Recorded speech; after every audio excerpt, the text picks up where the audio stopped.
Olá, vamos hoje para o dia 18 do nosso devocional e o tema de hoje é Eu era cego e agora vejo. A palavra que a gente vai usar como base hoje está em João, capítulo 9, o versículo 25. Vou ler para você. A Bíblia conta, na passagem citada no início do capítulo, que um cego de nascença foi achado por Jesus. Não foi o cego que, ao saber que Jesus estava passando, clamou por seu milagre, como fizeram tantos outros enfermos. Quando medito sobre essa palavra, eu me recordo quantos anos andei cega. Eu nem sequer via a presença de Jesus na minha vida. Estava tão cega sobre mim mesma, tão cega sobre as minhas enfermidades da alma, sobre os meus pecados e desvios de caráter, que nem enxergava a necessidade de clamar por um milagre. Mas existe um detalhe importante na história que eu preciso que você saiba. Eu estava cega sobre quem eu vinha sendo dentro da igreja. Já tinha 20 anos que eu havia aceitado Jesus como meu Senhor e Salvador. Eu servia na igreja, no ministério de casais. Era dizimista e ajudava no projeto social da igreja. Mesmo assim, eu era cega. Como cego de nascença, não era capaz de enxergar a mim mesma e muito menos as consequências dos meus erros na minha vida e na vida das pessoas que eu amava. Camila, e de onde veio essa cegueira? Você talvez pergunte. Do orgulho. O orgulho me fez viver uma vida de máscaras. Eu criei uma personagem como a da Mulher Maravilha, uma mulher perfeita aos olhos de quase todos. Uma mulher que fazia tudo, teoricamente, muito bem feito, para atrair palavras de validação e olhares de admiração. Porém, uma mulher que fazia as coisas certas pelos motivos errados, e que talvez fazia algumas coisas erradas quando ninguém via. Por ter uma identidade distorcida sobre o meu valor, eu agia sempre com o único propósito de buscar aprovação e assim me sentir amada e valorizada. Eu era cega sobre o meu valor. Acreditava que eu só seria amada e aceita se atendesse às expectativas do mundo. E por ser cega em relação a quem de fato Deus me fez para ser, eu vestia a fantasia da perfeição, ou melhor, da falsa perfeição. E foi essa fantasia que aumentou a minha cegueira, pois para sustentar a imagem da mulher quase perfeita, passei a negar e até mesmo não enxergar os meus erros. Da mesma maneira que um cego não vê, eu também não via, não enxergava nada que pudesse manchar a imagem que levei a vida inteira construindo sobre mim mesma. O orgulho cegou meu entendimento sobre mim, impedindo-me, durante muitos anos, de reconhecer tudo que eu precisava de transformação e cura. Eu vivia como cego de nascença, que estava ao lado do mestre, mas não o enxergava. E assim como foi com o cego de nascença, precisei que Jesus me visse e colocasse cuspe da terra, com terra sobre os meus olhos, para que eles pudessem ser abertos e eu pudesse enxergar quem eu vinha sendo e ser curada. Pude olhar para quem eu vinha sendo e reconhecer tudo o que precisava do toque do Pai para ser transformado. E a base dessa transformação foi a minha identidade, a transformação do meu valor pessoal. Não porque eu seja especial, pois não sou. Sou uma pecadora, mas pelo que o Pai, por intermédio de Cristo na cruz, diz sobre mim. Minha identidade de filha amada foi restaurada. Veja em João, capítulo 9, versículo 7, que Jesus, depois de colocar a lama nos olhos do cego de nascença, lhe deu uma ordem, um comando para que ele fosse curado. Jesus mandou que, com a lama nos olhos, ele caminhasse até o tanque de Siloé para lavar-se. E lavando-se, ele foi curado e pôde ver. E depois de ver, glorificou a Deus. E assim Deus fez na minha vida também. Eu estava com lama nos olhos, ainda sem ver nada da verdade sobre mim. E Jesus usou uma mulher de Deus para me dar uma ordem, como já contei aqui, a ordem de humilhar-me. Para obedecer à ordem que Jesus lhe dera, o cego precisou se mover até o tanque. Para eu obedecer à ordem que eu havia recebido, também precisei me mover, precisei agir. Entrei em uma busca profunda por cura e libertação espiritual, por cura das minhas emoções e por entender os prejuízos que o orgulho tinha produzido no meu caráter e na minha vida. E à medida que eu me movia nessa busca, à medida que eu me entregava aos processos de trazer verdade e luz sobre mim, ia sendo treinada a moer o orgulho que me cegava. Via as escamas caindo dos meus olhos. Eu via caírem as máscaras que eu usei ao longo da vida para me defender de novas dores e mostrar para outras pessoas quem que eu queria e mostrar para as outras pessoas quem que eu queria convencer que eu era. E o mais lindo é que, à medida que as escamas e máscaras saíam de mim, eu ia aprendendo a enxergar uma nova Camila. Eu ia me conectando com uma nova mulher. Uma mulher muito mais vulnerável, muito mais de verdade.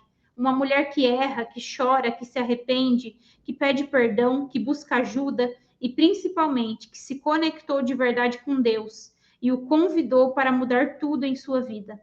A cada dia que permaneço na obediência dessa ordem que me foi dada, eu me transformo mais e mais na mulher que acredito que Deus me fez para ser.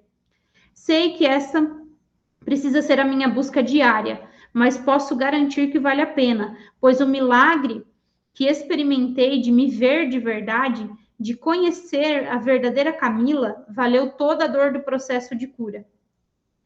Veja, na palavra que o cego de nascença era conhecido como aquele homem que vivia mendigando, enquanto os nossos olhos não enxergarem quem de fato Deus nos fez para ser, nós viveremos como mendigos, mendigando aprovação, amor, atenção, cuidado, elogios, reconhecimento, entre muitas outras formas de paliativos para suprir as nossas fraturas emocionais, porque ainda não sabemos quem somos para Cristo e quem Ele nos fez para ser.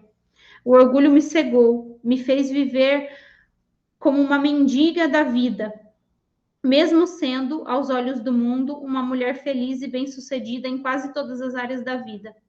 Só quando me movi, agi, sob o comando do humilha-te, meus olhos começaram a se abrir e eu pude ver tudo o que existia de errado em mim. Só assim tive a chance de me arrepender e começar a construir uma nova história com Jesus.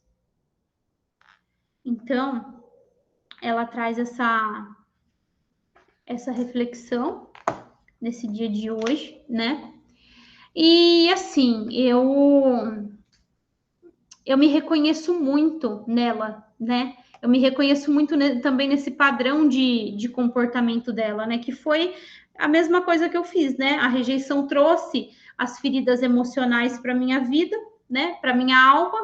Eu utilizei ali o orgulho veio como uma maneira de esconder essas feridas, e como, né, teoricamente, né, como já que eu não sou amada da maneira que eu sou, já que eu não sou amada do jeito que eu sou, o que acontece? Eu preciso criar uma personagem que seja aceita pelas outras pessoas, admirada, elogiada, aprovada pelos outros, né? E até por mim mesma.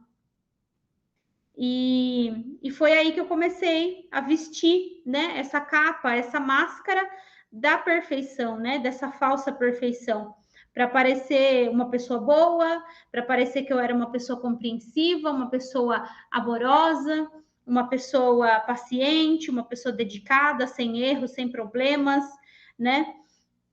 E negando, né, isso fazia com que eu negasse a verdade sobre mim mesma, né? Negasse a verdade para mim e para os outros, e vivendo também de uma maneira religiosa, né? Me fez viver de uma maneira muito religiosa também, né? Fazendo as coisas para Deus, mas não sendo dele, não obedecendo ele, simplesmente fazendo as coisas, né? Coisas certas, né? Às vezes até, por exemplo, jejum, leitura da Bíblia, oração, enfim, tudo isso só que pelo motivo errado, com a motivação errada, né? Não era uma motivação verdadeira, não era uma entrega verdadeira, não era por humildade, né? Era por orgulho, por puro orgulho, né? Por querer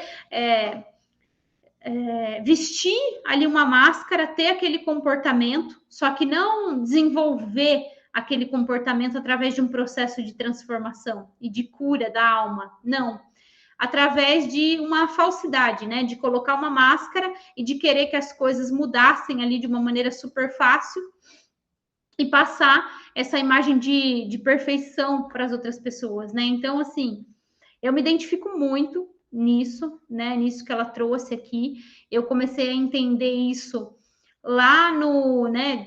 Claro, aceitando Jesus, aí vai todo um passo a passo, ele vai conduzindo, né? E aí teve uma aula que o Paulo deu, né? O Paulo, ele é o marido da Camila, né? Então, teve uma aula que o Paulo deu e que ele começou a falar sobre isso, né? Sobre as experiências de rejeição, a origem do orgulho, toda a estrutura ali do orgulho. Então, a origem da rejeição, depois da rejeição vem o orgulho, as manifestações de orgulho, os vícios emocionais. Ele foi trazendo tudo aquilo ali, as consequências, né? E eu fui ali me enxergando de uma maneira tão assim, tão profunda, sabe? Que é realmente assim, porque quando a gente passa muito tempo, né, querendo transmitir uma imagem para outra pessoa que a gente sabe que verdadeiramente a gente não é, a gente começa o orgulho, ele começa a nos cegar mesmo, ele começa a cegar a gente até sobre nós mesmos, a gente acaba acreditando nas nossas próprias mentiras, né? A gente acaba acreditando que realmente a gente é aquilo, sendo que os frutos não mostram isso, né? E ali eu comecei a entender toda essa estrutura de orgulho e assim, gente, olha, realmente é transformador. É dolorido, né?